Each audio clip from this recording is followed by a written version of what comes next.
Because one of the things we've touched on is the nature of patriarchy, and clearly the Tibetan tradition, to which here we are very, very grateful, because without these teachings, we wouldn't have access to the mind. We need the lineage. The lineage is the great blessing that connects us to the understanding, but the culture we live in and the times we live in are different. So we're all in a point of translating what we receive into forms which fit. Nothing needs to be lost. I mean, you have electricity, but if you go from Germany to England and you want to charge your phone, you need to have a little adapter, because the plugs in England are different. So we have the same thing here. We need Dharma adapters. Dharma is Dharma, but if you want to get yourself plugged in, you need to find the right connection. And that's the work that goes on. I mean, we're very lucky for me, I feel very lucky with this book and the way it's being translated. And it's being translated by people in the Sangha. We have Leah doing it into German, Juan in Spain, into Spanish, Ilaria into Italian, Janek into Polish, Manon into French. These are all people connected with the Dharma. Some people say, oh, you should have professional translators doing that. But there's Suzuki Roshi said, in the beginner's mind, there are many possibilities. When you become the expert, then you know exactly what you want to say and what you want to do, and that closes things down. And when we have good-hearted, committed people doing the translation, lots of questions arise. And so the very work of the translation becomes a way of deepening understandings of language and Dharma and so on. And so if we understand it, participation, with its confusions and mistakes and wrong roads, this is actually the path. Now, there are many polished paths which you can just follow in an organized way. So people will tell you how to do different kinds of mindfulness, or how to do basic preparatory practices, nundros, and so on. And these are like a kind of greased pathway. You can start at the beginning, and like a train track, it takes you to the end. But actually, we are in unknown territory. We're going into rough terrain, and we have to find our way. How to present ideas in ways that make sense to people, using different kind of images and metaphors, many of which would be incomprehensible to traditional Tibetans, but if they make sense to us, they're meaningful. So I think this is the time we need both the humility of deep respect for the tradition and a deep commitment not to introduce any extra ideas, not to mix things up, not to put a bit of Sufi ideology into the practice. But you can do Sufi dancing from a Dzogchen point of view. The main thing is that the view is there. If the method can be integrated with the view, there's no problem. But if you bring in different kinds of views, then you make something quite unpalatable. That's the essential point. So, I think we're very, very lucky that we can meet together and collaborate, and that the mood is of collaboration, because it's very rare.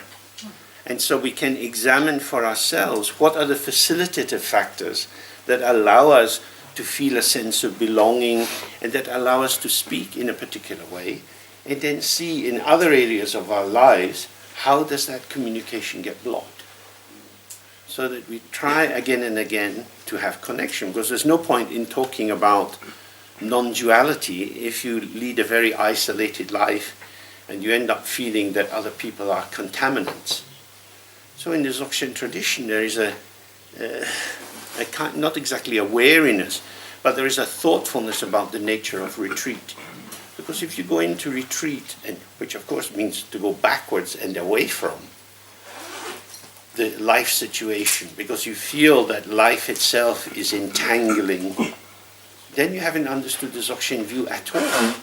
If you go into retreat in order to deepen your practice, in order to be more connective, that's the one thing. But many people, when they come out of long retreats, are socially incompetent and psychologically damaged. And I've met many people who've had that experience. So Dzogchen is saying depth and light. Zab means depth, profundity, is the Dharma Dhatu, and Ge means spreading, the spreading of light and connectivity. So compassion is connection, the non-duality of all phenomena, meaning, if you like, on the horizontal plane, everything is connected and interacting, and on the vertical axis, although there are no axes, but as an image, on the vertical axis you have emptiness as the ground with everything springing from it. Of course, emptiness encompasses everything. You can't find it anywhere, but just as an image. All phenomena are inseparable from emptiness, and therefore all phenomena are basically in an undeniable connectivity, although if you focus only on the forms that you perceive, they seem to be intrinsically different, and therefore you have to choose what you like and what you don't like. So our task is to bring our open awareness into connectivity. And then if we think, but I don't know what to say to this person, then we think, oh, that is exactly right. I don't know what to say to this person.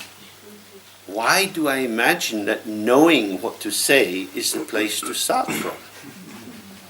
If I'm curious about this person, they will show me, and as they show me more of them, I will see pathways of relating.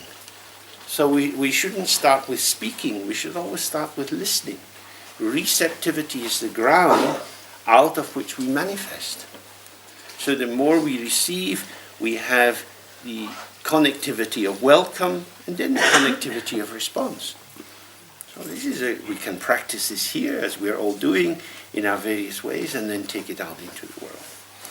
Okay, so now we do the refuge and bodhicitta, then the 3R. So now we continue with the text.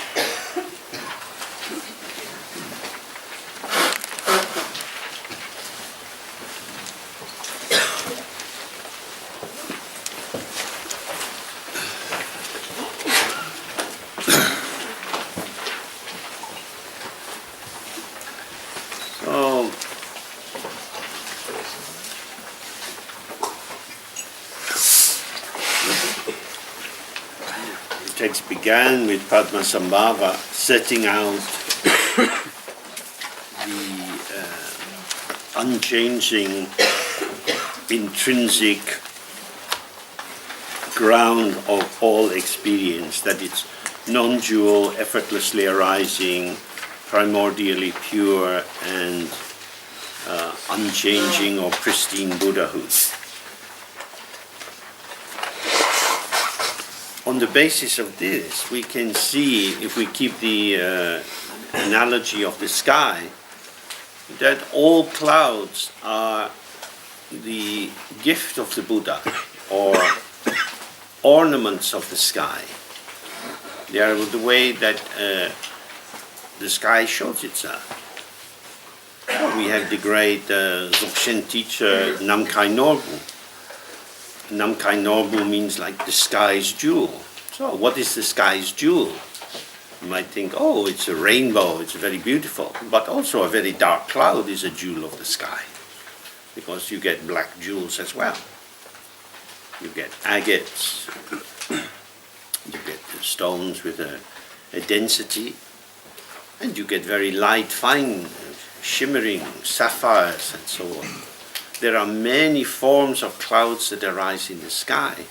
And the key thing is, if you see that they are inseparable from the sky, and that they are not obscuring the sky, but they are actually showing the sky, then everything is clear. The clouds show the potential of the sky to manifest.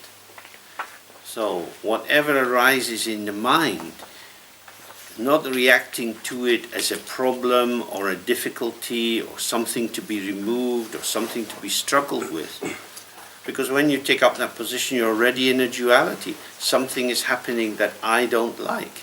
But if you just stay present with the situation, you find, like all clouds, it's there for a while and then starts to dissolve. So this is the essential part of the first stage of the text. But now he goes on to look at what's called the true look, the way or the manner or the modality of confusion, bewilderment,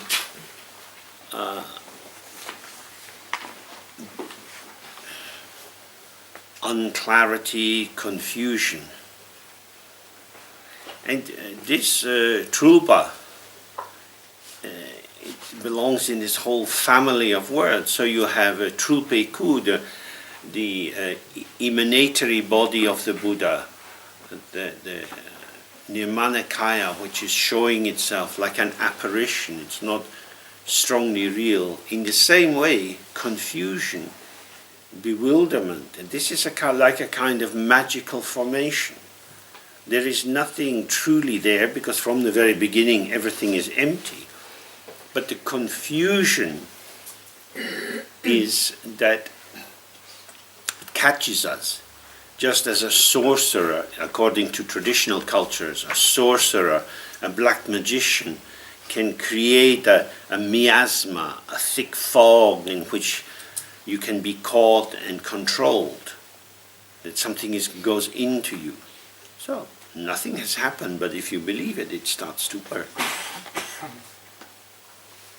We get lost. So this is the story of how lostness arises. And of course, I have already said something incorrect. We get lost. We are the result of getting lost. So our tradition is always in samsara to bring everything back to ourselves, to self-agency. But he's going to explain why this is not very helpful.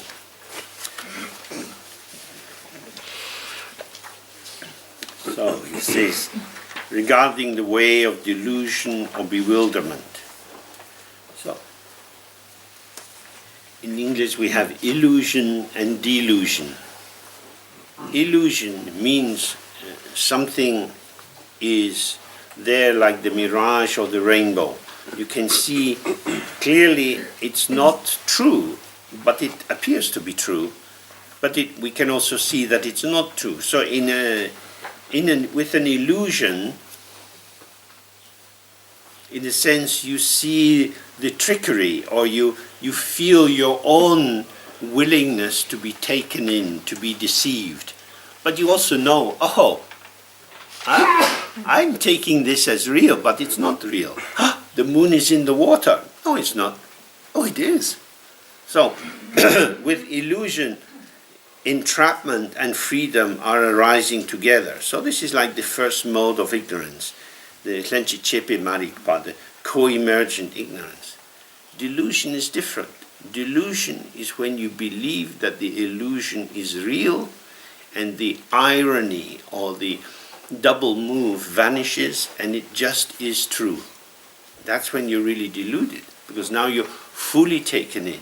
You're imagining, oh, this is how it really is. So this is how ignorance thickens, because with an illusion, the door is there, the door out of it. You don't have to stay trapped in it. But when it's a delusion, then you can't find the way out.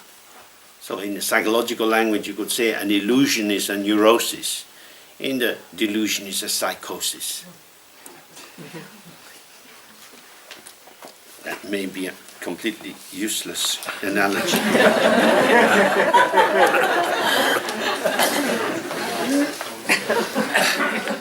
So, it is explained, Padmasambhava said, it's explained in terms of essence, ignorance, karmic action, and affliction, wrong view and suffering. And now he explains or comments on these 5 aspects that he set out.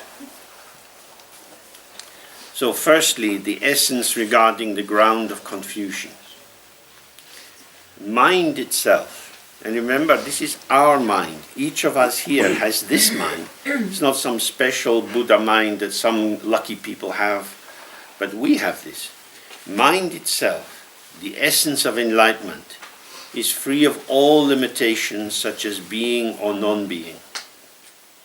Not recognizing that as one's own nature, one believes in being and non-being and holds a variety of ideas, and thus there is confusion. So, yesterday we looked a lot at the inseparability or non-duality of emptiness and appearance. So what he's saying is, the emptiness is the ground. And this ground is free of any confusions or polarizations such as being or non-being, which means more existence and non-existence. This is truly the case, this is not at all the case. Eternalism, nihilism, and so on. When emptiness or the open ground of being is not attended to, when there is a tilt of our attention, a fixation on appearance, then increasingly we are cut off from the ground, which is always there because it is the ground of the appearance and of the delusion of not attending to the ground and therefore of mistaking the appearance. All the forms of samsara are the display of emptiness. There's not two factories, a good factory and a bad factory. There's one ground. Everything is empty. But things become real by the way you attend to them. So, I have this famous story in Tibet about, I say it in a very short form, many of you know it very well, but it's an important story. A young man who's a trader, he goes to India, brings home presents for his mother. One day she says to him, "Listen, my son, it's very sweet, you bring me brocades and beautiful things, but I'm old now. I'm going to die. Bring me a relic of the Buddha. That's the only thing I want." So he goes back to India, he does the trade, and he comes home. "Oh, I forgot." And he gives her more brocade. She says, "Oh, that's very nice, but how will it help me?" He does this several years running, and then he's coming home. He's just about to enter the valley where he lives, and he thinks, "Oh, once again, why do I forget? Oh, I know why I forget, because I go to India and I drink a lot of wine and they have all these pretty girls, so that's why I forget. But anyway, I forgot. My mom's going to be really pissed off." So he gets angry with himself and he's in a rage and he's kicking the ground and he kicks this old skull. It's a dog skull, and out of it flies a tooth. Oh. So he takes the tooth and he wraps it in a beautiful white silk kata. And he goes towards his home and he calls the village boy who's looking after the goats. He said, "Go, tell my mother I'm coming with something special." The mother gets very excited and she goes to the little temple and says to the priest, "Oh, blow the trumpets." He comes towards his mother. "Look what I have brought you, the relic of the Buddha." She's so excited. Tears are coming from her eyes. He's thinking, "What have I done?" She puts it on the shrine and he thinks, "Now, next year I will spend the whole summer in India and I will find a true relic of the Buddha." So with this intention, he goes back to India and he looks everywhere. He can't find a relic. He just can't find anything. And he goes home and he's very disconsolate. But as he comes into the valley, he sees many rainbows in the sky. He comes down and the valley is full of people. They're all praying and singing. And there from his house, light is coming out into the sky. There his mother is shining. "Oh, look, my son, the blessing of the Buddha is here." And so it says, if you have faith, even a dog's tooth will give out light. So that's very important. In English we say, beauty is in the eye of the beholder. That is to say, the answer doesn't lie in the object. It is the power of the mind which makes things shine. But it is also the power of the mind which makes things dark and opaque. So if you put the energy of openness, of love, of availability into the life situation, everything becomes lighter, more transparent, more available, and you can move and connect. But if you put an over-intense investment into a particular object, you find that that small thing becomes your whole world. I used to go quite a lot to a town in Germany and stay in a place around the corner from a little drinking shop, a Trinkhalle, and outside you would see people early in the morning, a bottle of beer. All day long, bottle of beer. You look at the trousers, a lot of urine stain around the crotch. They don't care. They have the one true love. The whole world is alcohol, nothing but alcohol. How is that possible? Because with faith, even a dog's tooth will give out light. What I need is alcohol. What I need is to follow my football team everywhere. What I need to do before I die is fuck 1,000 women. People have all kind of projects in which they devote their energy. I need to get a Harley Davidson motorbike. I need to have the, I need to visit India every year. I need to do. This now is very, very shiny. The Buddha says, and we looked yesterday, Padmasambhava said, everything is even. From the very beginning, the actual quality of every appearance is emptiness. This is the most important thing. But no, we say this is special. And so special can be opening or special can be closing. So this is what he's saying.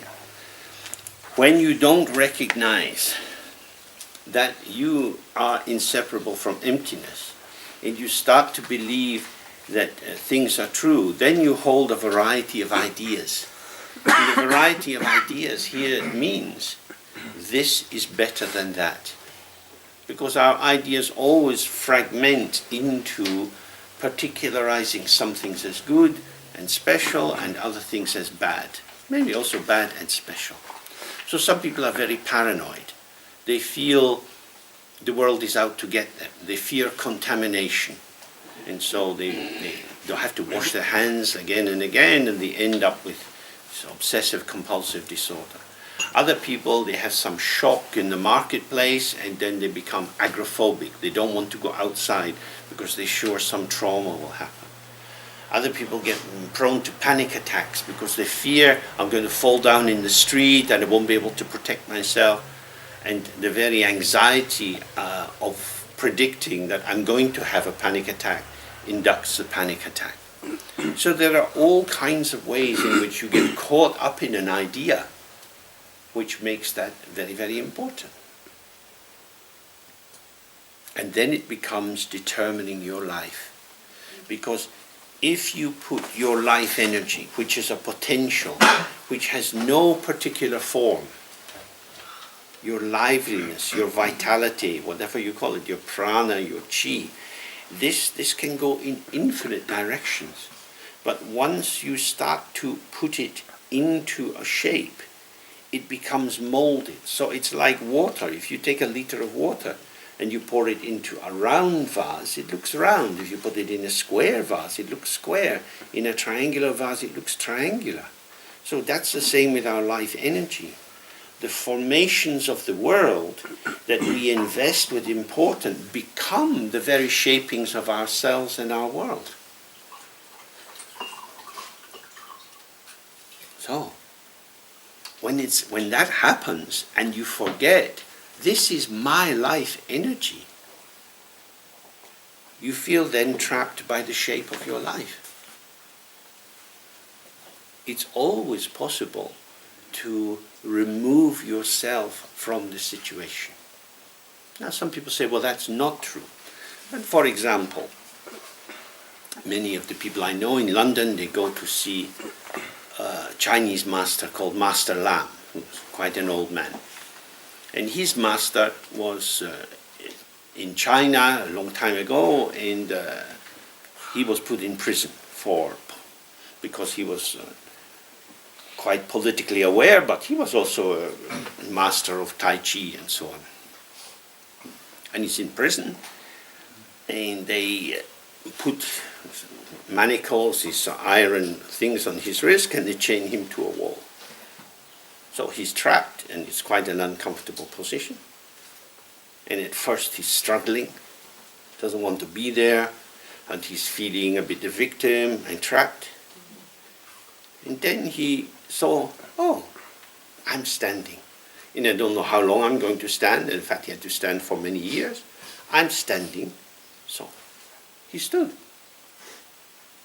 And in that moment, he just shifts from being the victim, the one who is trapped, to being present. And that became his practice. So he does standing. And so he taught all his students standing. And if you go to see him, he says, okay, we stand. And you just stand. Stand for 1 hour. You don't do anything. You can chat as well. But you're just standing. Oh, here we are. Oh, here we are. So that's an example. Whatever kind of restriction arises, there is always freedom inside it. Because the water is free, although it's in the shape of pot. But if you feel that the water is determined by the shape of the pot, you forget the nature of water. Water flows. So that's what he did. He went into the chi. He went into the movement of the energy, and there he was, vital and alive. Although the body is constrained, the body can't move. But he's vibrant. So this is what he's saying here is, when you give yourself into an idea, which could be a study project, it could be financial responsibilities, responsibilities for a sick relative, in which, because of your good heart, there are many, many things to do. The key thing is not to feel trapped. This is a really interesting thing to investigate for yourself when you start to feel burdened by responsibility. And I have to. Because have to means that the object or the world is coming onto you and shaping you like the shape of the vase the water is in. But you can pour yourself into have to. I have to, so I will. And here I am. I'm doing what I have to. It's not a big shift, but it transforms everything. Because then, arising from emptiness, the flow of your energy, because it is potential, always has the potential to take on different shapes. So instead of feeling shaped by circumstances, you offer yourself to shape with the circumstances. So this is a central point in Dzogchen. This is co-emergence. The world will have certain kind of pressures onto us to do different things. And in our ego, in our ego self, we will have resistances to some of these particular patterns. Then we have to think, oh, what is this resistance? Well, I don't want to do it. I don't feel like me when I'm doing that. I feel I'm betraying myself by being like that. Oh, so we are starting off with a shape, rather than starting off with the potential. The potential can inhabit any shape, but a shape can only inhabit its own shape. So that's what reification, solidification, turning motility, movement, dynamic emergence, condensing this into a rigid structure, into a shape which is known, a prefigured shape and a predictable shape, because I am like this, and I know I am like this because I was like this yesterday, Because I am like this, I know that I will be like this tomorrow, because this is me. So your commencing position is, this is who I am. And for the sake of that certainty, you have sacrificed the openness of your potential.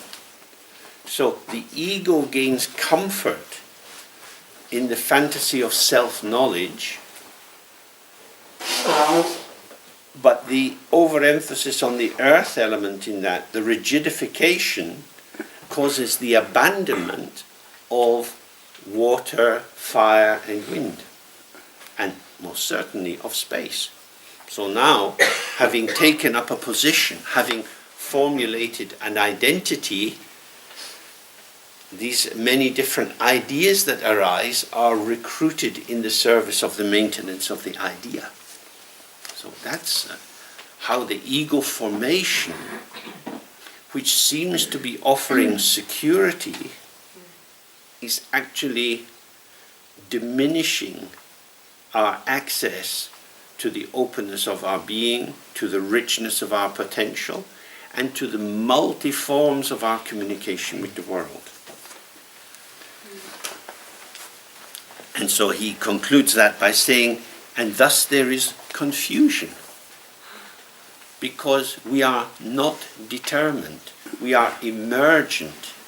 So if you imagine you are a thing, when you are actually an emergent panoply, a flow, a rich display of possibilities which emerges with the environment, in relation to the environment, as part of the environment, which is what we experience when we sit in the meditation with our eyes open. It's not me in here being aware of what's out there, but experience arises in the mode of the body, experience arises in the mode of the room, in the mode of the people. All the experiences arising in the field of experience. Non-dual, inseparable, empty. Now I say, no, but I'm just me. I'm here. Who are you? I'm me. And now you lose all of that freedom. All of that richness which was available to you has been sacrificed for me. Now I live in my little skin bag. But now I have to support myself. Because in the Tibetan Buddhism, they're always talking about the ji, the ground. The ground is what everything is coming from. If you don't trust the ground, if you fall out of awareness of the ground, you become your own ground. This is referred to as dagzin, as ahamkara, as holding on to an idea of the self. So what is the ground of my identity? It is a concept. If you work in a university, you can make money and get promotion by relying on concepts. You can trade them like money. But in terms of your identity as a person, building your house of concepts is ridiculous. Because your house is built of light. It's the energy of the expression of openness. Moment by moment, we have sound, we have taste, we have smell. We have this multiplicity, multifactorial, multidimensional beauty that we move inside. And all of that is forgotten when you hold on to just one thing. I am me. So that's why it's confusion. Because you are misunderstanding what you are, where you are, how you are. Secondly, there is the cause, the gyu, which is ignorance. This has two aspects. The firstly, simultaneous co-emergent ignorance, which is the non-recognition of awareness. Moreover, by whom is it not recognized? By oneself. What is not known? Oneself. There is no one to point out the characteristics of the cause, so that it is like sensing a form in a dark room. For example, it is like not recognizing a sign to be a sign. Oh. This is very, very helpful and beautiful. As we've looked before, this first level of ignorance is simultaneous. The sky is present simultaneously with the cloud, or the cloud is simultaneously present with the sky, or the reflection is simultaneously present with the mirror. They are not two different things. So the cloud is a shape. You can think, oh, that cloud looks like an elephant, that one looks like a woman dancing. There is something to apprehend in the cloud. You look at the reflection, there is something your thoughts, your conceptualization can do with the reflection. But the mirror itself, you can't apprehend. It is the space of the generosity of offering reflections, of offering images. The sky you can't grasp, but the cloud, it is as if it is graspable. Of course, if you try to grasp a cloud, you don't get anything. When you go in the airplane goes right through the cloud. But it is as if there is a solidity to it. So this is the simultaneity. The openness and the gift of the openness are simultaneously present. But present with this is now you have the most subtle bifurcation. It's slightly going in two directions. Because it's as if I can tilt towards the openness, the sky, or I can tilt towards the cloud. So this is the very first sense. There are two things. Because already we can say there's the sky and the cloud. But where is this cloud? It's in the sky. The cloud is an aspect of the sky, but it's a cloud.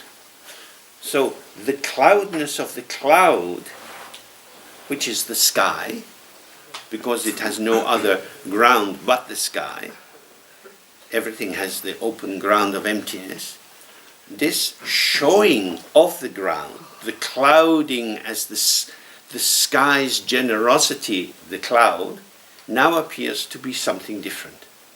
So we've got sky cloud and sky and cloud. So this is the beginning of ignorance,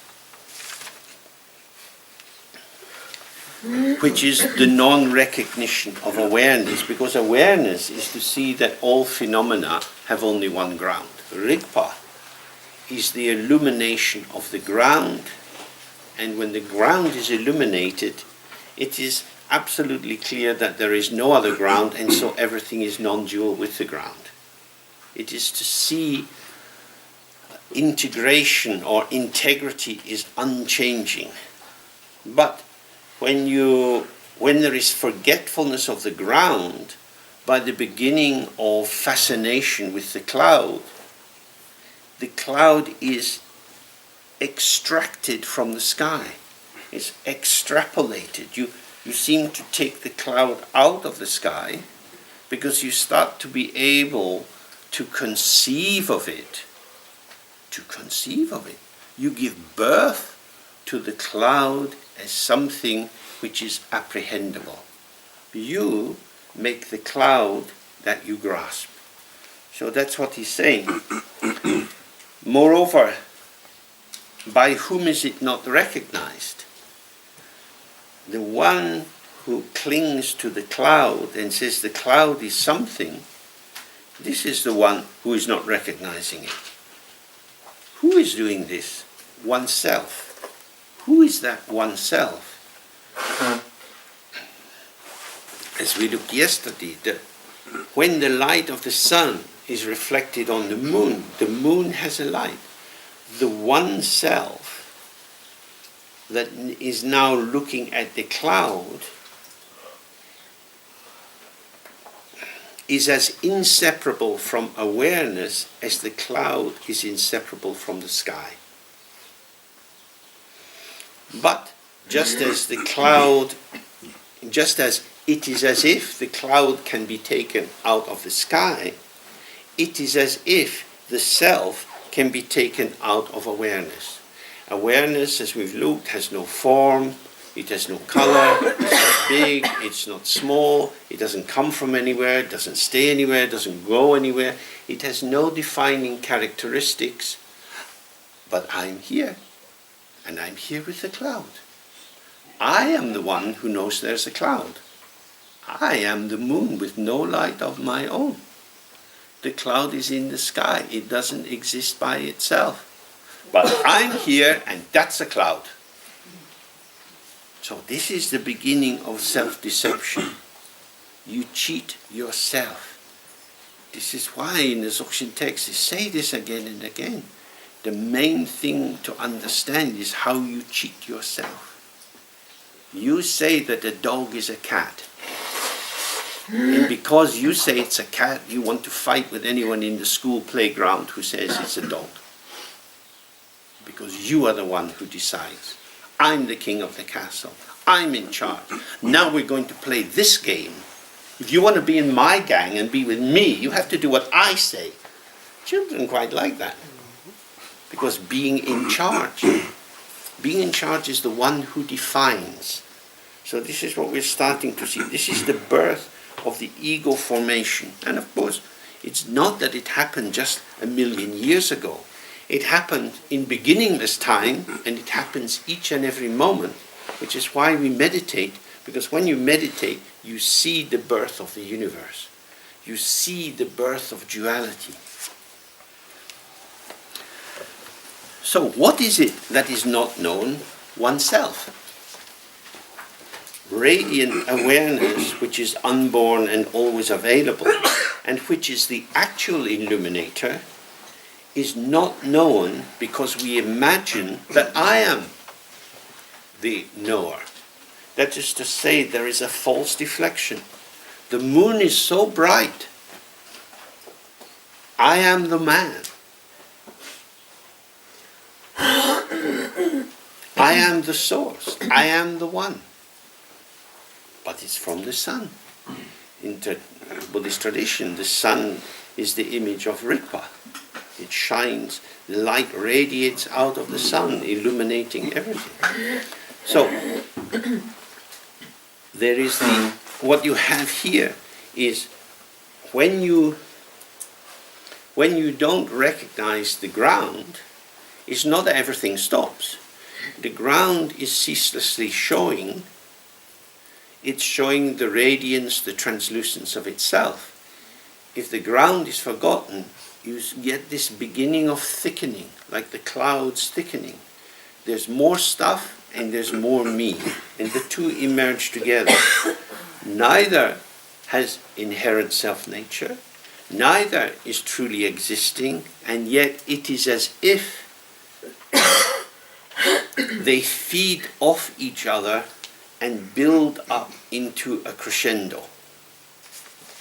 But also, it feels also like a coherent story, right? That is being created. A coherent story. Yeah, is being created. yeah. A story is indeed being created. Fit very nicely. Yeah. Amazingly. Yeah. Nicely. Yeah. The more detail you have in the object, you have parallel detailing in the subject. So again, very lovely with small children. You see, as they come into language, their whole personality shifts.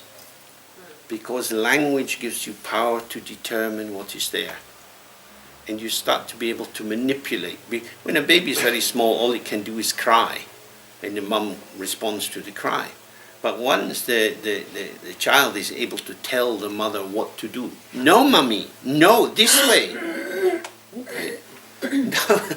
Now you have a much more complicated interaction. And this is what is building up here.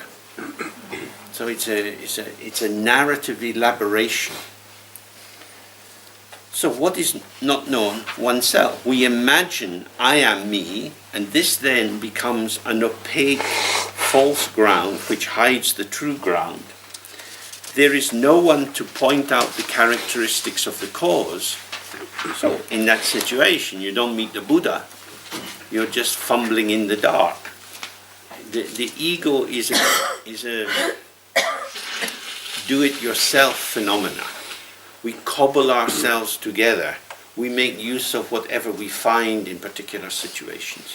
So even if you have very nice parents, you're not formed entirely by them. You have your own little secrets, even as a small child. You have the things you like and you don't like, and you construct or you construe, you're like a confection. You bring yourself together into this particular shaping. And nobody is there to point out, hey, you've misunderstood this. You've misunderstood this.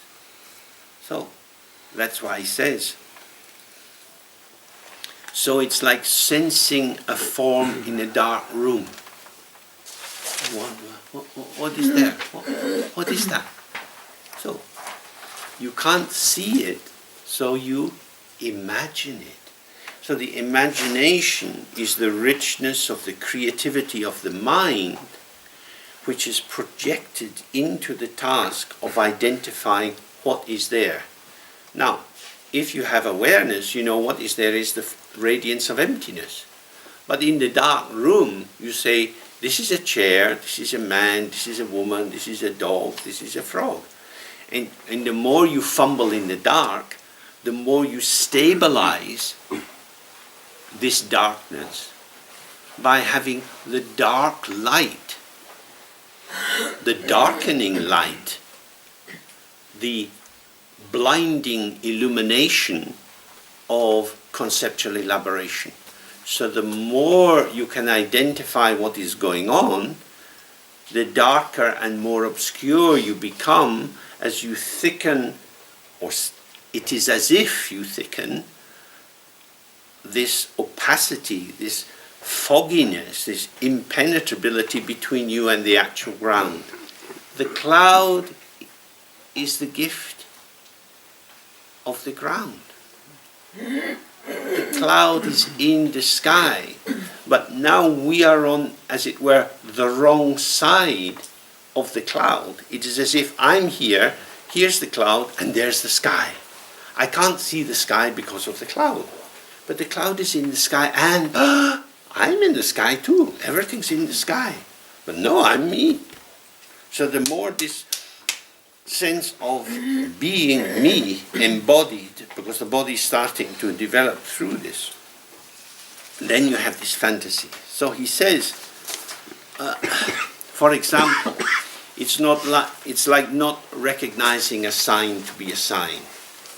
So, for example, if you're out walking in the country and you see a post in the distance, you might imagine it's a person, because it's countryside's a bit flat, and you see there's a post there, think, oh, maybe someone's there. And as you get closer, you realize, oh, this is a signpost or some old farmer's post. But you misinterpret it. There are many, many traditional examples that you find in Hinduism and Buddhism about this. The classic one is the snake and the rope. If you're out at night, going along a little country path and you know there are snakes, you see something in front of you, it's a snake. So of course you have a fear. The fear arises because it's a snake. And then you look, and if you have your stick with you, you might poke it a little bit, and you see it doesn't move. It just shifts to the side. It's a rope. It was always a rope, but you thought it was a snake. So until you can prove that the rope is in fact a rope and not a snake, you go on believing it's a snake. So this is what happens in samsara. I believe it's a snake. My mum told me it was a snake. Her mum told her it was a snake. Great-grandmother told grandmother, who told mother, who told me it's a snake. We are believers in snakes. This is samsara. You have the transmission of ignorance as if ignorance was knowledge. That's why samsara is tragic. That's why when we first study in Tibetan Buddhism, we look at the 18 conditions of a precious human birth. That our body is reasonably healthy, we haven't accumulated much bad karma, and so on. But in particular, that a Buddha has come into the world. and that the Buddha has taught the Dharma, and that Dharma continues at this time, and that Dharma can be made available to us by people who understand the Dharma, and that we have an opportunity to practice the Dharma. Then we start to understand there was never a snake. From the very beginning, the rope has been a rope. Everything has been empty. Phenomena are not real. But my mom said, my mom, I love my mom. So you have a choice. Loyalty to the human race, to the humanistic traditions of Western Europe, to the European enlightenment of rational thought, of scientific endeavor, of identification through investigation, research-based, evidence-based, and so on. You have all of that, or you listen to the Buddha. And the Buddha says, yeah, there's a lot of fantasies you can have about snakes. You can imagine a million kind of snakes. For example, there's astrophysics, identifying all kind of strange substances out in space, and people finding new planets. Oh, I have a job naming snakes. That's what they do. Quarks, black holes, snakes. Where's the rope? No, this is what it means. If you misidentify, the logic of identification of entities will continue and continue, because everything can be understood in the paradigm of duality. It's a paradigm. A paradigm is an interpretive ethos. It's a worldview which is coherent and logical, which allows you to have a coherent reading of what is there. Everything inside the paradigm makes sense because the paradigm has a logic which is illuminating within its own basic axioms, its own basic assumptions. So once you commence, the starting point is I'm here, you're there. I'm someone, you're someone. The world is full of some things. From that basis, you go on elaborating and naming. But what Padmasambhava is saying, what this is a post which is being identified as a person. The identification as a person is a beautiful example of creativity. When you go to the theater, you watch liars and cheaters. You pay money to be deceived. Here is Romeo, here is Juliet. Not at all. These are young actors hoping to get more careers. So they hope some critic in the audience and writes a very good review. I have never seen such a beautiful Juliet. My heart was touched. Oh, maybe I get to Hollywood. Huh? This is not Juliet at all. This is some young actress wanting a job. But we go to the theater and we believe it's true. The actress imagines she is Juliet. She imagines herself into the role. The director is operating in a way so that she is giving advice to all the different members of the cast so that they can imagine together and do this mise en scène. They can bring this into an appearance which allows us to be captured. We suspend our disbelief, and this is truly Romeo and Juliet, and it's very poignant. So many feelings arise. This is the power of the imagination. And it doesn't just happen through art, through novels and poetry and so on. It happens in daily life. What the Buddha is saying is, ignorance is misdirected imagination, or ignorance is the misdirector of the imagination. Instead of seeing that imagination is the creativity of the ground displaying emptiness, when the awareness of emptiness is not present, imagination arises as the presenting of the interpretation of posts as people, or as signs as entities.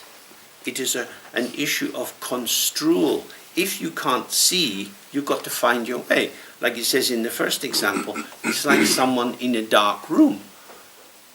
Oh, what is that? Oh, it must be a chair. I'm imagining that it is a chair. And as long as my imagination and the shape can be roughly aligned, it is as if it's a chair. And the next stage is, it is a chair. And the next stage is, it's my chair. I'm sitting in my chair.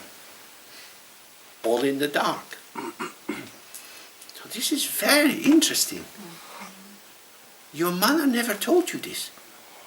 No teacher in school ever said this to you.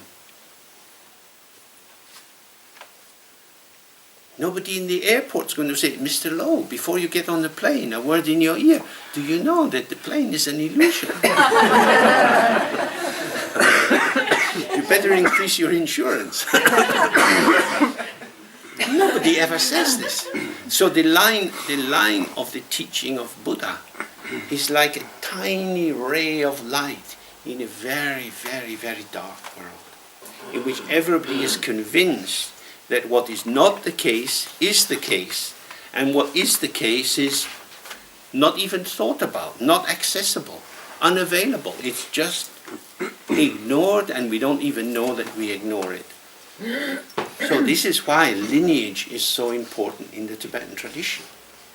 So it always points to the beginning that, for example, with the Dzogchen teachings, Kuntu Zangpo, who is the original Buddha, the intrinsic Buddha, this fourth of these stages that we looked at yesterday, the fourth quality, Yede Sangje, Buddha from the very beginning.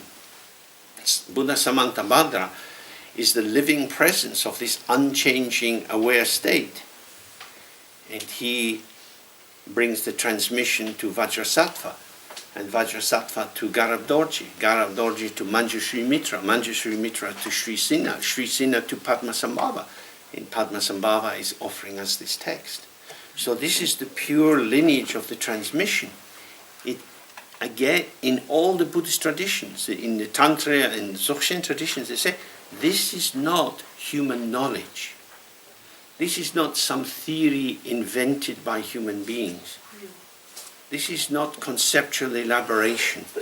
It's not like a novel or a myth of origination that you find in many societies. This is what is revealed when you learn how to be present in yourself.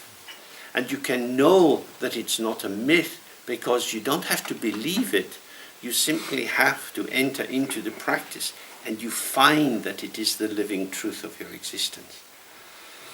So that's the big difference. Instead of imagining more possibilities, what will I do in the summer? Where should I go on holiday? Maybe I could go to Greece, but it might be hot and it's quite a long flight, so I could go some other country, but it's more expensive. How many, so many possible things you can think about. And this is what our life is. One thought leading to another, to another, to another, because not only do thoughts arise from us towards the world and towards ourselves, but other people offer us their thoughts. You watch the television and the news, your friend phones you and tells you something, your boss at work tells you something, you get promoted to responsibilities you didn't want, but you don't want to lose your job, or your company loses money and you have to lose your job, and so on. The situation we're in is unpredictable, but each situation, however it is like a thought factory. It's a basis for imagining. You get a diagnosis from the doctor and you start to imagine, oh, maybe I'm going to die and then this will happen and what will I do with that and who'll take care of my cat and so on. So imagination is endlessly moving out in this elaboration and all of it is empty. It doesn't mean it's not important. Because on the level of compassion, which is a level of communication and connectivity, this is how we work with other people. But what the Buddha says is in the manner of a dream, not strongly real. Always the middle way. If you say, well, it's just empty, it doesn't exist, then you have a nihilistic extreme. If you say it's very important and what will happen if I die, because who will look after that? And I'm so upset. That's too strong. Middle way. Staying grounded, open and relaxed, and responding as one can. So this is very important, and he's saying these two things are there. You're in a dark room and you're trying to make sense of what is going on. You're doing your best and you're getting better and better at it. The question would be, why is it you don't realize there's a light switch?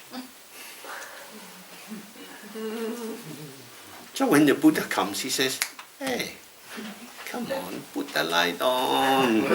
Enlightenment. You don't have to fumble in the dark. But that's what ignorance is. It is ignoring the light switch. Awareness is always there. So this is why it's called simultaneous ignorance. There is the darkness and the beginnings of the elaboration that arise from being in the dark. And at the same time, the light switch is there. So Milarepa says, if you find a light switch in the morning, you're a Buddha in the morning. If you find it in the evening, you're a Buddha in the evening. Well, he doesn't talk about light switches, but he says, if you awaken to your own mind, to how your mind actually is, the light goes on, and then you're a Buddha. But in the dark, what's that? What's that? What's that? Oh, my nose. Oh, what's this thing? You're not looking at your mind. You're looking at reliance on signs, on increasing capacity to identify what is there. If you were to look at the mind itself, who is the actual knower, and then you realize the empty ground of that knowing, then the light comes on automatically. So this is very important to investigate. And you can investigate it for yourself.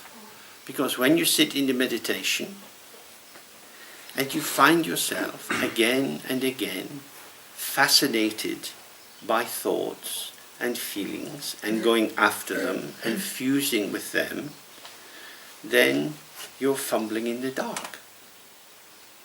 Why would you hold on to an idea? Because you believe that there is some value in the idea.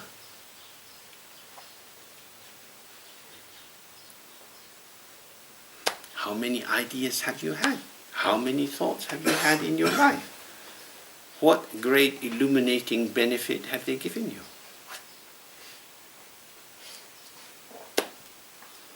So this is the real thing. I want to do the practice. I want to relax and open and be present, but I'm caught up in the thought. I start to see the power doesn't lie in the thought. There is this subjective movement towards the thought. I am grasping at the thought. Why? It says in the Dharma, you should be like somebody who has been cheated. You go to the market and you buy a goat. You're a young person, buy the goat, you take it home. Your mother looks at the goat, she says, oh, my daughter, what are you doing? Look at this goat. Why would you buy such a thing? We're going to take it back. And you go back with your mother and you look at the ground and your mother is very angry. She says to the man, you cheat my daughter, you don't cheat me. You go home, your mother says, never be cheated again. So next time you go to the market, your eyes are much bigger. No one's going to cheat me again. In English we say, once bitten, twice shy. You become wary. But we are really, really stupid. We are not wary, we are hungry. I keep eating thoughts and feelings, but my belly is always empty. There's always room for more. Maybe this is not a balanced diet. Maybe I'm eating the wrong thing. No, I just need more. I just need more. So again, in English they say, don't pour good money after bad. This is a losing investment. And so you keep putting more energy into it, like building sand castles on the beach. the tide always washes them away, so you build another. And if you're a child, it's quite fun to keep building sandcastles. But as the years go by, it's a bit tiring. Everything I do falls away, collapses. Nothing seems to really become stable and give me the happiness I wanted. So in the meditation, you have the opportunity to have a new or fresh kind of opening. But we choose the thought, we choose the feeling. Now, this is called being fucking stupid. So this is the first awakening. Huh? Looks like a head, but actually it's a kartoffel.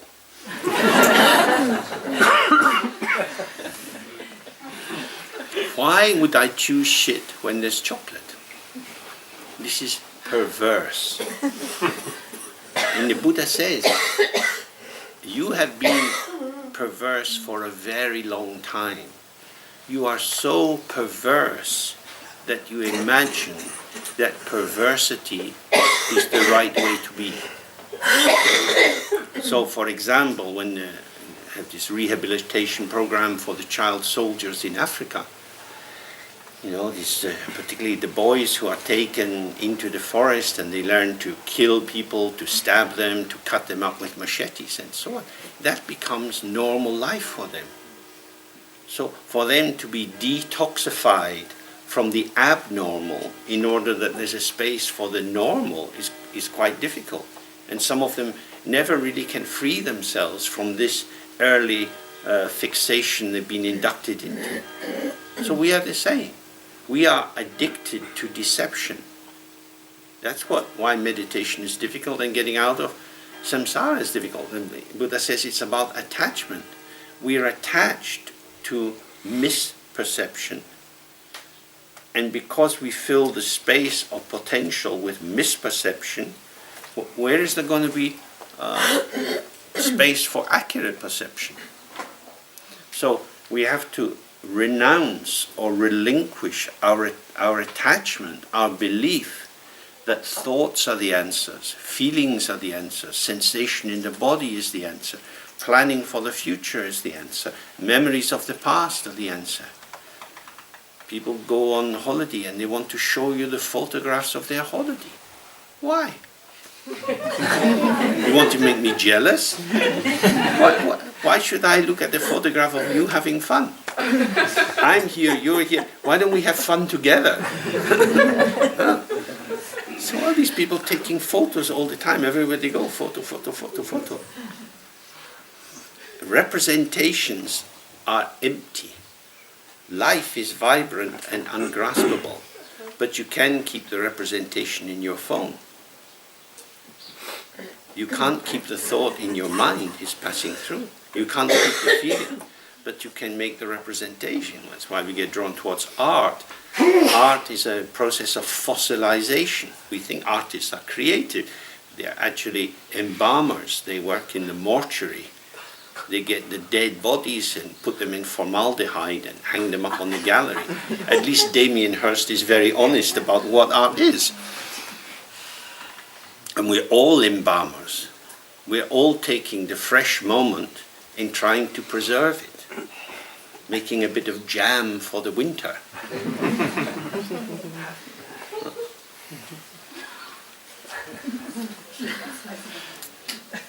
In the winter you eat turnips, cabbage, potatoes. Why would you want to eat summer fruits in the winter? That is perverse. Modern technology encourages all kinds of perversity in which you're not even living in the seasons. I mean, this looks like a benefit, it looks like a progression, but actually it's a kind of madness because you're being dislocated. You're being taken out of time.